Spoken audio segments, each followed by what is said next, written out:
hope everybody enjoyed their rest yesterday. Hold on. What happened? What is this? Oh, I just hit something that I never hit before. Okay. Try tonight. Some update. Close. Okay.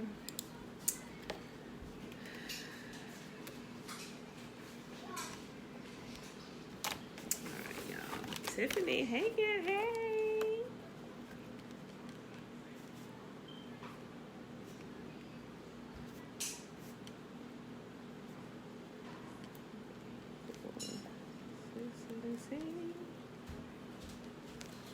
Alright, beautiful people.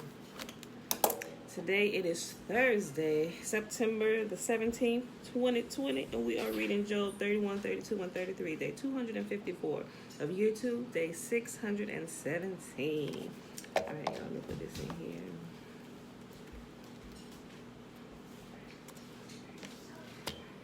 Okay, beautiful people.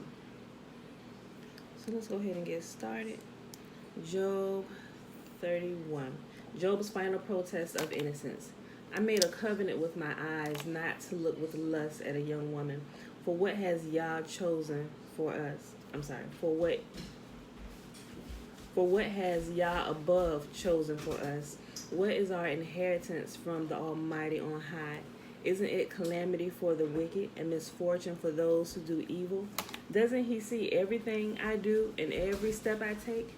Have I lied to anyone or deceived anyone? Let Yah weigh me on the scales of justice, for he knows my integrity. If I have strayed from his pathway, or if my heart has lusted for what my eyes have seen, or if I am guilty of any other sin, then let someone else eat the crops I have planted. Let all that I have planted be uprooted. If my heart has been seduced by a woman, or if I have lusted for my neighbor's wife, then let my wife serve another man. Let other men sleep with her. For lust is a shameful sin, a crime that should be punished. Betwabo, Trina, Alicia, hey girl, hey. Let me point out something here, y'all. Okay, here is a common argument that I hear sometime amongst so I say church folk, maybe those who are waking up to the truth and realizing, oh my gosh, we still supposed to be keeping y'all's laws, statutes, and commandments. Like, seriously, that's why we're reading it every day, to show y'all that none of this stuff has been done away with. The only thing we're not doing is sacrificing animals, because Yahuwah told him to stop it. He said, quit this. He said, I do not want sacrifice anymore. He said, remember, the sacrifices were food that you ate. He said, take your sacrifices and eat them yourself. He said, but I'm sick of them. He said, but I simply want you to be obedient, right? So something that I hear commonly from people, and I see when I'm doing research and people who have comments and comment on people's videos and posts, when they start talking about, they say, the law wasn't even given until he brought them out of Egypt. Not so, because they were obeying the law before they even went into Egypt. Right? And how do we know? Because we're reading Job. And Job is listing out some sins. He just sat here and he said adultery is right. I'm summing up. Adultery is wrong. If my heart has been seduced by a woman, or if I have lusted for my neighbor's wife, then let my wife serve another man. For lust is a shameful sin. And if you're reading some of the other, think about Joseph who went and sleep with his master's wife, who tried to seduce him. He knew that was a sin, and he ran out of there. So although it doesn't necessarily say here is the law in some of the books before the actual written law is given, we can tell that the law is in place simply by their actions and what they are doing. Clearly they know that there's a law. We must realize that when they were in Egypt, once they were put in bondage, although some of them were probably still keeping it, Yahuwah, there were multiple generations. Can I say multiple generations? With the word generation being undefined, okay, let's say that there were multiple people who were born during captivity that didn't hear the law.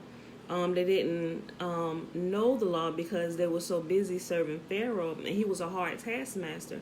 So they weren't able to do a lot of things that they would have been doing before they went into bondage, actually keeping the law and teaching it to their children and different things like that, right? So when they came out, Yahuwah had to, let's say, reinstitute the law and teach them. That's what. And when we read it, they were not just in the wilderness for 40 years because they weren't following directions and all the murmuring and complaining. Yeah, that's part of it. But he said he had to reteach them the law. They had to learn it because you have to keep the law once you go into the land that he promises, or the land will eat you alive. It will swallow you whole. You're going to be dead. DEAD. Like, it's just the rules of nature. When you go, this is the most blessed land. My people must keep it. Abide by the rules of my house that I set. Otherwise, you're going to be in some trouble. And these are just natural laws that are put in place, right? Okay, so I just wanted to say that. So, I mean, the law has always been there. Even during the time of Enoch, Enoch taught his generation the law. But you won't really find that out from reading this. You actually have to go read the book of Enoch. And Enoch goes into a lot deeper detail of what happened in Genesis, just as Jubilees does. All right, so I just wanted to bring that out. You know, some people are unclear on that, but a lot of people don't really go back and read and check and search for these things either. Okay. Verse 9. If my heart has been seduced by a woman, or if I have lusted for my neighbor's wife, then let my wife serve another man. Let other men sleep with her. For lust is a shameful sin, a crime that should be punished. It is a fire that burns all the way to hell. It will wipe out everything I own. Hold on. My little footnote, when it says hell here, it actually puts a footnote. They changed the original word, Abaddon. It is a fire that burns all the way to Abaddon. And it says, that's the Hebrew note, but they changed the original Hebrew and put hell, right? Okay. You know, that is simply the grave. It will wipe out everything I own. If I had been unfair to my male or female servants when they brought their complaints to me, how could I face Yah? See, there's another one we can see. If I had been unfair to my male or female servants, because what does Yah say? You know, you are to treat them kindly. You're not to withhold wages from your servants, not like slaves, but people who work for you, like your employees. And that's what the servants were. They were employees. They just used the word servants, you know.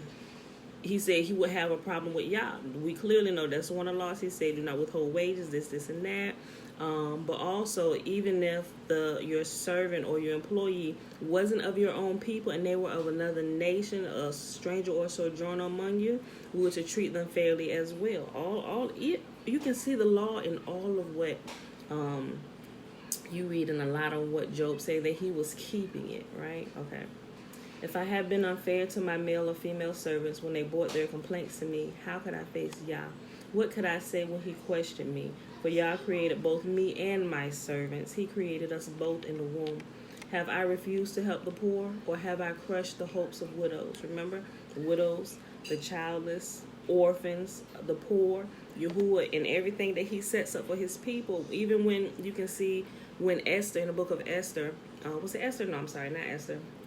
Ruth, when she went to glean the fields of Boaz or whatever, and Boaz knew because he kept the law. He said, leave some, let her glean in there. But even when he gave the law, when he tells us to let the land rest for a Sabbath, a whole year, in that whole process, when a stranger or a sojourner or a widow or a poor or an orphan come and they want it, he said, leave them alone, let them take what they will, let them have their fill. You know, so he always looks out for the widow, the orphan, and the poor, you know. So all of it, y'all gotta, if y'all can see it, y'all can't unsee it, and you can see it everywhere. So that's why I try to bring it out when I read it, especially when it pops out to me. Okay. Have I refused to help the poor or crushed the hopes of widows? Have I been stingy with my food and refused to share it with orphans? No, from childhood I have cared for orphans like a father, and all my life I have cared for widows. Whenever I see the homeless without clothes and the needy with nothing to wear, did they not praise me for providing wool clothing to keep them warm? If I raise my hand against an orphan, knowing the judges would take my side, then let my shoulder be wrenched out of place, let my arm be torn from its socket. That would be better than facing Yah's judgment. For if the majesty of Yah opposes me, what hope is there? And we also know that Job was a righteous man, because Yahuwah constantly talk about those leaders being in charge and not taking advantage of those under their leadership. Job just said it. He was a righteous man. He said he knew if he had did what was wrong or raised his hand against the orphans, the judges would be on his side. So he knew he had a power and that the authority and the leadership would side with him instead of the orphan, the one who had done wrong. But he understood the power that he held, but still he led a righteous life and he did what was right all the time. I'm going to read it again. If I raise my hand against an orphan, knowing the judges would take my side, then let my shoulder be wrenched out of place. Let my arm be torn from its socket. That would be better than facing Yah's judgment. For if the majesty of Yah oppose me, what hope is there? Have I put my trust in money or felt secure because of my gold? Have I gloated about my wealth and all that I own? Have I looked at the sun shining in the skies or the moon walking down its silver pathway and been secretly enticed in my heart to throw kisses at them in worship? If so, I should be punished by the judges, for it would mean that I had denied the God of heaven, Yahuwah. Have I ever rejoiced when disaster struck my enemies or become excited when harm came their way? No, I have never sinned by cursing anyone or by asking for revenge. My servants have never said, he let others go hungry. I have never turned away a stranger, but I have opened my doors to everyone. Have I tried to hide my sins like other people do, concealing my guilt in my heart? Have I feared the crowd or the contempt of the masses, so that I kept quiet and stayed indoors? If only someone would listen to me. Look, I will sign my name to my defense. Let the Almighty answer me. Let my accuser write out the charges against me. I would face the accusation proudly. I would wear it like a crown. For I would tell him exactly what I have done. I would come before him like a prince. If my land accuses me and all its furrows cry out together, or if I have stolen its crops or murdered its owners, then let thistles grow on that land instead of wheat and weeds instead of barley. Job's words are ended. All right, y'all. Job chapter 32. Elihu responds to Job's friends. And I think this is okay, here's the fourth guy. Remember how we always see the three guys talking back and forth with Job, but there was a fourth guy, a younger guy, who kept quiet and watched all of this conversation go on over the past week and everything. And out of respect, he kept quiet because he was younger and they were older. So he said he would let wisdom speak. But now he speaks up, right? And after he speaks, Yah speaks. Okay. Elihu responds to Job's friends. This is Job chapter 32. Job's three friends refused to reply further to him because he kept insisting on his innocence. Then Elihu, the son of Barachel, the Buzite of the clan of Ram, became angry. He was angry because Job refused to admit that he had sinned and that Yah was right in punishing him. He was also angry with Job's three friends, for they made Yah appear to be wrong by their inability to answer Job's arguments. Elihu had waited for the others to speak to Job because they were older than he. But when he saw that they had no further reply, he spoke out angrily. Elihu, son of Barachel, the Buzite, said, "Hey, guys, quiet down in there." Elihu, son of Barachel, the Buzite, said, "I am young and you are old, so I held back from telling you what I think. I thought those who are older should speak, for wisdom comes with age. But there is a spirit within people, the breath of the Almighty within them, that makes them intelligent. Sometimes the elders are not wise." Ain't that the truth? "Sometimes the aged do not understand justice." Ain't that the truth? So listen to me, and let me tell you what I think. I have waited all this time, listening very carefully to your arguments, listening to you grope for words. I have listened, but not one of you has refuted Job or answered his arguments. And don't tell me he is too wise for us. Only God can convince him. Hey, guys, quiet down. And don't tell me he is too wise for us. Okay, Bella, thank you. Sorry, y'all. And don't tell me he is too wise for us. Only Yah can convince him. If Job had been arguing with me, I would not answer with your kind of logic. You sit there baffled with nothing more to say. Should I continue to wait now that you are silent?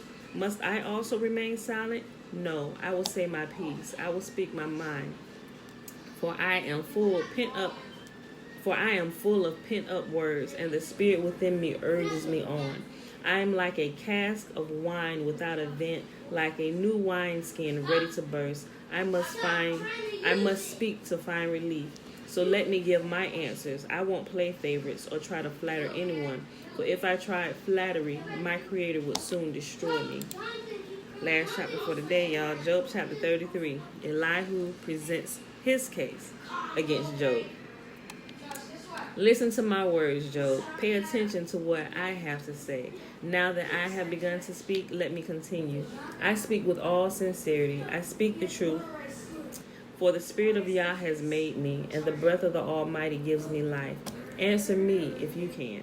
Make your case and take your stand. Look, you and I both belong to Yah. I too was formed from the clay, so you don't need to be afraid of me. I won't come down hard on you. You have spoken in my hearing, and I have heard your very words. You said, I am pure, I am without sin, I am innocent, I have no guilt. God is picking a quarrel with me, and he considers me his enemy. He puts my feet in the stocks and watches my every move. But you are wrong, and I will show you why. For Yah is greater than any human being, so why are you bringing a charge against him? But wasn't Job right all this time? Wasn't it Yah that actually instigated this whole thing that went down with him? He was the one that actually offered Job up. He said, hey, if you consider my servant Job, Job was down there minding his own business, being a righteous man, taking care of his family, taking care of the orphans and the widows and stuff, and feeding the homeless and clothing them and stuff. And Yah up there like, hey, you consider him my servant Job? Bruh, he is the most righteous man on earth. The only one, the most righteous man on earth. Job had no clue what was about to go down with him. Bruh. Okay. But you are wrong, and I will show you why. For Yah is greater than any human being. So why are you bringing a charge against him? Why say he does not respond to people's complaints? For Yah speaks again and again, though people do not recognize it. He speaks in dreams, in visions of the night, when deep sleep falls on people as they lie in their beds. He whispers in their ears and terrifies them with warnings. Ain't that the truth? Yah definitely speaks to, I don't know about y'all, well, some of y'all I do, but he definitely speaks to us in our dreams, and he definitely gives warnings. Kept us out many a troubles by giving us warnings in dreams, even with our business. Bruh, whew, Yah is faithful. He makes them turn from doing wrong. He keeps them from pride. He protects them from the grave, from crossing over the river of death. Or God disciplines people with pain on their sick beds, with ceaseless aching in their bones. They lose their appetite for even the most delicious. No, do not. You better not. Don't play with me. Put that down. You better not cut into my watermelon. And you about to cut it the wrong way, too. Put it in the trash, baby girl. Okay, wait a minute. Listen, I'm almost done. Chill. Put that knife down. Do not cut my watermelon. Bella, wait a minute. What color is inside of this? Listen. Put it down. What color is inside of this? I don't know. We'll see when we cut into it, okay? I mean, actually, I do know, but leave it alone, Zay. Can you tell me? It's orange.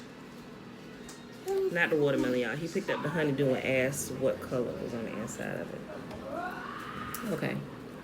Or Yah disciplines people with pain on their sick beds, with ceaseless aching in their bones.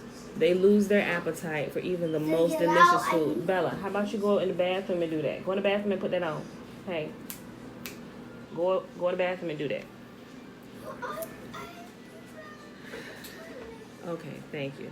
They lose their appetite for even the most delicious food. Their flesh wastes away, and their bones stick out. They are at death's door. The angels of death wait for them. But if an angel from heaven appears, a special messenger to intercede for a person and declare that he is upright, he will be gracious and say, rescue him from the grave, for I have found a ransom for his life. Then his body will become as healthy as a child's, firm and youthful again. When he prays to Yah, he will be accepted, and Yah will receive him with joy and restore him to good standing. He will declare to his friends, I have sinned and twisted the truth, but it was not worth it. Yah has rescued me from the grave, and now my life is filled with light. Yeah, a lot of times when Yah rescues people, like they're literally on their deathbeds, it's him giving them another chance to, hey, okay, Go ahead. Let's see what you do with your life this time, bruh. And if they don't, like, it baffles me for people who get that second chance and they just still, I don't know, they still end up dying before their time, you know. But Yah rescues me from the grave, and now my life is filled with light. Yes, Yah does these things again and again for people. He rescues them from the grave so that they may enjoy the light of life. Mark this well, Job. Listen to me, for I have more to say. But if you have anything to say, go ahead. Speak, for I am anxious to see you justified. But if not, then listen to me. Keep silent, and I will teach you wisdom. I'll be like, little boy, get yourself out my face. Vagabonds. Yes, I'm telling you, Leisha, they are. All right, y'all. So that was the end of today's reading. Tomorrow, Elihu is going to continue speaking. And then hold on. Yah doesn't speak yet. Yah doesn't start speaking to chapter 38. So we still got a few more chapters before we get there. So that was Job 31, 32, and 33. I hope you enjoyed it. If you missed any of it, go back and reread it. Or if you like listening to me read it, hey, play the video when I post it. Or you can actually download the Bible app if you don't have it already downloaded and listen to it there. However, just listen to it, get it into you. Learn the story. If you can learn the story and the history, people won't be led astray with things today, right? I'll leave it at that. All right, so it is Thursday, September the 17th, 2020. Tomorrow is the Feast of Trumpets. I posted today's moon. Today is considered the new moon, but it's all black, you know. So remember, when the new moon comes, it's transitioning to the next month. So it lights up, then it diminishes in all her glory. When she's completely 100% diminished in her glory, in her light, she's considered a new moon. But we call out the new moon when we can see that first sliver of light. So when it's all black, it's considered a new moon because she's about to start over. So if you're following it in the moon app that I showed you, like I posted a picture right before this video and I put today's date and it's completely black today. She rises and everything. Now here's something. If there was a light in the sky where and I'm going to actually try and go out there because I tried it a couple times. But the clouds, it just depends. If there's any kind of light in the sky, you wouldn't normally be able to see the disk of the moon, right? Unless it's close to the rise of the sun where some of the light from the sun is coming. And then it's amazing. You can see the round disk of the moon when she's completely black. But she has no light in her. But you can see it. It's almost like a transparent circle in the sky. You know, you have to really be following it and watching it to see and look at it in all her glory and majesty and splendor. I don't know. It really excites me. I like your exercise stories.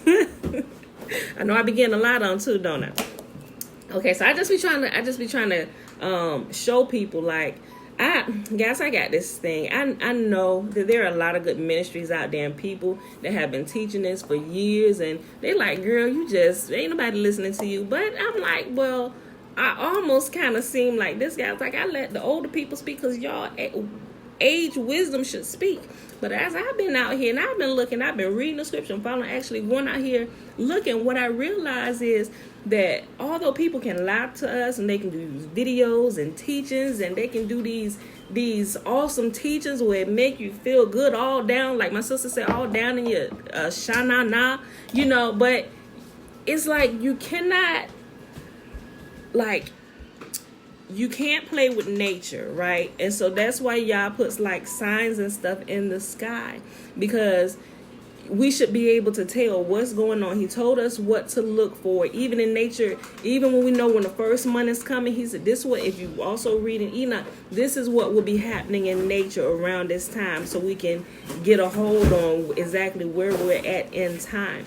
And a lot of people don't do that. They're just content on following other people's teachings. And I would tell you, go check behind me to actually go out here and look. But I've actually been almost kind of like a scientist out here for the last couple years now, looking at the moon, watching it, see how she rises with the sun at the beginning of certain cycles, like they literally rise at the same time sometimes. But then at a certain time throughout the month, the moon begins to follow her own course because she begins to rise later and later. Why? Because as she begins to get filled with light, now she's there to light up the night. Hence, by the time we get to the 15th day, the time she rises is at night. So during the middle of the month, the night is the brightest because the moon is the brightest. She is full of her splendor. And when she is completely 100% full, it is the 15th day of the month, according to the book of Enoch. So that's why I'm like, I made that post yesterday. I'm like, some people need to adjust their feast days because I Google, I'm like, okay, when they celebrating this? I'm like, okay, although the Sabbaths they got on point, I'm like, how do you, because they using what they've been taught and what's been passed down from the Jewish people. I ain't even gonna get into that. But what I'm saying is they're off because it doesn't line up with nature. Everything in y'all's book and the things that we have available to us, we know it's true because we can actually verify it with nature. So that's why some people, it's like they wake up to the truth and then they want to discount the Bible altogether. But I don't think you can do that. Although I know that there is a lot of leaven that's been added to that loaf. There is a lot of things that's been added. There's been a lot of things that's been taken away. You can easily go through and find out what's been added. And once you get familiar with it, you will know that something's missing because something won't line up. So you know something has been taken away. And it should key you to go searching for what it is that you might be missing. Like, yeah, okay, this don't sit right. What's missing? And if you begin to grow sensitive to him, you will realize that Yah will lead you to different things. Like, oh, snap. And you will come across different people who may have found that missing piece. And the puzzle pieces go together and it makes sense. But, some people are just content with being fed with. I mean, that's okay. Some people just don't have the time. They really don't, that's nothing against them because some people really do have busy lives. Well, that's what, it's just like the body. Everybody can't be an eye. Everybody can't be an ear. Everything has different functions. Like the feet carry the body. But the arms can't be mad because they not walking on the ground because they have a different purpose. I mean, the hands are used to feed, to clean the body, to pick up babies and do stuff like this. The eyes are meant to be to look out. The ears are meant to, hey, pay attention. I can hear that. Even if you lose your sight, you can hear. A lot of times when you lose one of your senses, other senses become more sharpened. But what an amazing thing if you can sharpen, if you have the use of all your senses and all of them become sharp. And that's the beauty of keeping Yah's law. He said, keep my laws, my statutes, and my commands. And a lot of times when people, like if you ask them what the new covenant is, any person out of church or whatever, some people that's been out of church or whatever but haven't really been studying, if you ask them what the new covenant is, they'll give you something totally off the wall and they're throwing JC and all that stuff. But no, that is not what Yah said. But if we go back and see what Yah says and then begin to look at everything and let that be let what Yah said be the sounding board against everything, it's easy to find the leaven and get it out the loaf. It's easy to find the shenanigans and set them aside so you can see the truth. That's why I said nature is not going to lie to you. And even in the beginning, in Genesis, he said, let them be set as time, the sun, moon, and the stars, time markers. We're not to worship them, but we can tell a lot what's going on by being able to track them and what time of the month it is and where we're at and how we're to count our days. So we can line up, and when you do that, I don't know. I'm going to just say, at least from my experience, when I do that, I find that I hear Yah even more. Not saying that I'm 100% correct, but I know I'm in the groove of getting where I need to be because I hear him a lot more clearly. He shows me things like my dreams increase. While some people, they just looking for a fight. No, that's done away with. You trying to bring us back under the bondage of the law. I'm like, and when people say that, I know they don't even know what's in the law. And no, Jesus died for this and this. And I'm like, you might want to check into that. See how that lines up against what Yah has said. Because Yah said that it's an abomination for a righteous person to die for the sins of the wicked. Now that's going to open another whole can of worms and get you thinking another whole, like, wait a minute, it really does. Because when you go back and listen to what Yah said, who you want to be obedient to? Like, seriously, but seriously, nothing that's in the law is done away with except for the animal sacrifices. And like I said, y'all said stop that. He said, ooh, I ain't even gonna go there. But anyway, and plus, even with the law of the sacrifices back in the day, even during Daniel's time, they couldn't even do them. And I think that was purposeful because y'all say they're doing too much. Stop killing my darn animals. Leave them alone. Just do what's right. You wouldn't have to kill animals if you do what's right. Why do the animals need to die for your sins? You know, granted, they was cooking them, eating the sacrifices were food, you know, but when they were sacrificing, oh, forgive me for my sin or whatever, sacrifices were not for intentional sin. There was no sacrifice for intentional sins, and that's what I think people don't get sometimes. There's no animal you can kill for an intentional sin that you have done, something that you done thought about and you done meditated on. No, what does Yahuwah say about that, about intentional sins? You simply must repent. Offer him the fruit of your lips and the repentance of your life and do what's right. And we should do that from the beginning. You know, he said, I don't want sacrifice. He said, I do not desire sacrifices. I simply want you to do what's right. Okay.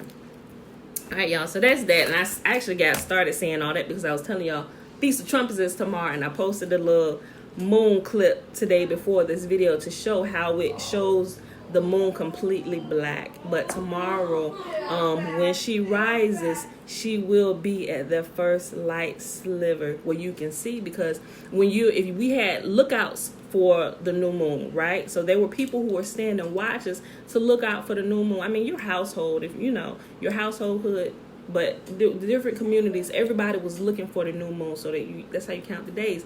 So on the 7th month, Yahuwah commanded everybody, 7th month, first day, the first day of the 7th month, when you spot the new moon, blow the trumpets. It's a memorial, a festival, a feast of blowing the trumpets, you know. So, but there is each feast day has a explanation behind it that's not necessarily in the Bible, but you can find it in Jubilees where it tells you what each feast actually represents. And I'm gonna do a video about that soon. I gotta go back. I read over it, but I'm still kind of researching into it and making sure it's all lining up, making sure that's not some of the added stuff. But it seems about right. It seems on point, you know. So, all right, y'all, I'm done. We need to get out of here. Let me go ahead and read this lesson, which is found in Numbers chapter 6, verses 22 through 27. So, but tomorrow I already got it saved, ready to post. I was going to post both of them today, showing you the slither of the new moon, but I want you to actually go out there and look tomorrow. So I got it. I got that. The Moon app, if you're interested, download it, because that's the one that I found that is the closest, almost 100% correct with nature, with what I see in the sky and what I can observe with my own eyes. So everybody that's observing Feast of Trumpets, like in October, like October the 2nd, bro, that's the full moon. You know, that's the 15th day of the month, so they are completely off. I'm not arguing with people. I'm just saying they may not know, because they could just be blindly following other people. But when I show something, I try to give you proof. Hey, go look out. If I can find proof out here in nature where you can go check out wherever you at in the sky, go look, go read it, see if it line up what you think. If you're not sure, let's chat about it, you know. So, but I posted that one today where you can see it's completely black. Nobody will see the moon anywhere tonight. All over the earth, she's completely diminished in her glory. But then I guess whatever time zone you're in, she'll begin to rise in that. She makes her round throughout over the earth. People in their different regions and locations will begin to see her, you know, and then, you know, she follows her cycle. All right, so let me pull this up. All right, okay. Numbers chapter 6, verses 22 through 27. And also remember, y'all, verses 1 through 21 of Numbers chapter 6 is the Nazirite vow. So if you're not familiar with that, or you are familiar with it and you were considering taking the Nazirite vow, think about it. Do. All right. Remember, the Nazirite vow can be taken by a man or woman. All right. Then Yahuwah said unto Moses, tell Aaron and his sons. Oh, hold on. Yeah, I didn't change the version. I'm sorry. I like to read it from the King James version, simply because that's how I memorize it. So, and I just like the way it's okay. Speak unto Aaron and unto his sons, saying, on this wise ye shall bless the children of Israel, saying unto them, may Yahuwah bless us and keep us. May Yahuwah make his face to shine upon us and be gracious unto us. May Yahuwah lift up his countenance upon us and give us his peace. And they shall put my name upon the children of Israel, and I will bless them. All right, beautiful people. I love y'all. Hold on, I missed some comments. Please do. I cheat with my satellite app. Yeah, I know. I do too. But I actually go outside and I watch. Okay. You gotta see it this morning. Should have took a pic for you. I attempted to call you my pastor. Lisa attempted to call you my pastor now. He called you to do it. And you are helping. I like you. Okay. I did that again. Okay. All right, I was just making sure I ain't missing any comments. Okay. All right, y'all. All right. Love you. And I will see you. Wait. Girl. Oh, y'all. I ain't gonna see y'all tomorrow because tomorrow is the Feast of Trumpets, but tomorrow is also a Sabbath. So I won't see y'all until Saturday. But y'all will see the post, so I'll see y'all Saturday morning. Remember, just in case you're wondering how you celebrate the Feast of Trumpets, just blow the trumpets. Literally, it's a festival of blowing the trumpets. You got a trumpet, horn, something, just blow it. A shofar, whatever, blow it. All right? And as simple as that. It really is that simple. All right, y'all. All right, love you. See you Saturday morning.